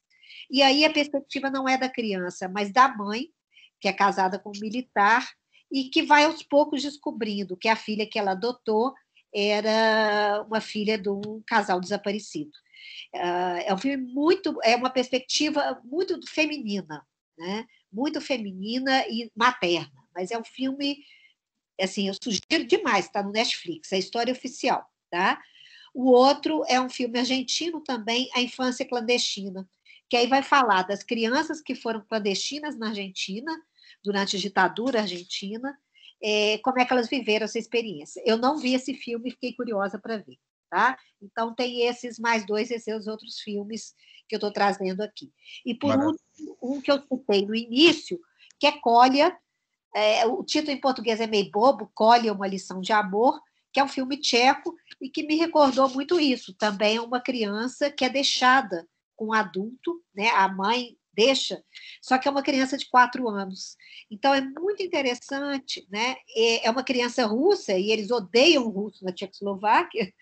Então, ele não sabe entender muito bem, ele ainda não fala muito o uso da linguagem e como é que é se situar nesse mundo. Então, é muito interessante, porque é uma criança de 4 anos, uma criança adorável, é muito bacana ver uma criança como ator, voltando à questão do ator, você ter uma criança atuando, né, e dentro dessa temática. Chama Kolya.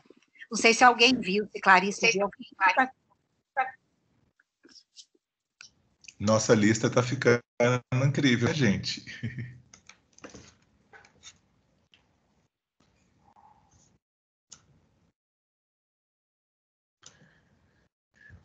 Nossa lista está ficando ótima. A Bruna estava inscrita. A última fala, Bruna. Vai lá, querida. A última pela última vez, que eu já fui a última umas 2 vezes aqui.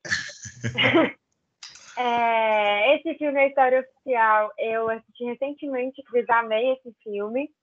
Mas o que eu ia falar aqui, que eu ia indicar, é um filme que, na verdade, eu não gosto muito do filme, mas o livro é um livro que eu gosto, que tem muito a ver com esse filme, O Ano que Meus Pais Saíram de Férias, é O Caçador de Pipas, porque é a história da perspectiva da criança, que é o Amir, quando acontece a queda da monarquia no Afeganistão em 73. Então, é mais ou menos ao mesmo tempo em que esse filme acontece aqui no Brasil. Então, é bem legal, assim, também bem da perspectiva das crianças. Eu recomendo a leitura do livro. O filme não gostei tanto, mas para quem não vai pôr tempo de ler o livro, eu recomendo o filme também pela história, assim, pela riqueza da história, que é bem legal. Pessoal, uma alegria. Muito obrigado. Boa noite para todo mundo, um abraço grande. Quem sabe a gente não liga a câmera agora, quem está à vontade, só para a gente se ver mais uma vez antes de fechar a noite. Pode ser? Quem não apareceu, a Ilana apareceu. Nós somos muito. Cristiane. Olha a Ingrid. Ana não falou nada. Eu estou anotando o nome de quem não falou nada, hein, gente? Vou pôr cruzinha. Daniela, todo mundo. Mari. Tem mais gente. Não sei por que todo mundo tímido, todo mundo tão lindo. É tão bom ver rostos, gente, na quarentena. Tô apaixonada. Tem uma opção aí, ó, que é a opção Galeria Grande. A opção Galeria Grande a gente vê todos os quadradinhos. Olha que beleza. Não é isso? Onde que você escolhe isso, Leves? É nos 3 pontinhos. Dá para escolher a Galeria ou aquela salinha de aula que parece mais um cineminha, porque ela tem, como é que chama? Tem, assim, as cadeiras são... tem altura, né? Então é bem interessante a sala de aula. Gente, um abraço grande. Eu te explico, Clarice, a gente faz uma live, nós dois. Tá bom. Quero aprender. Um abraço grande, então, para vocês. E a gente vai conversando. Dia 1º eu queria... Tchau. Tchau, gente. Foi um prazer. Obrigado aos convidados.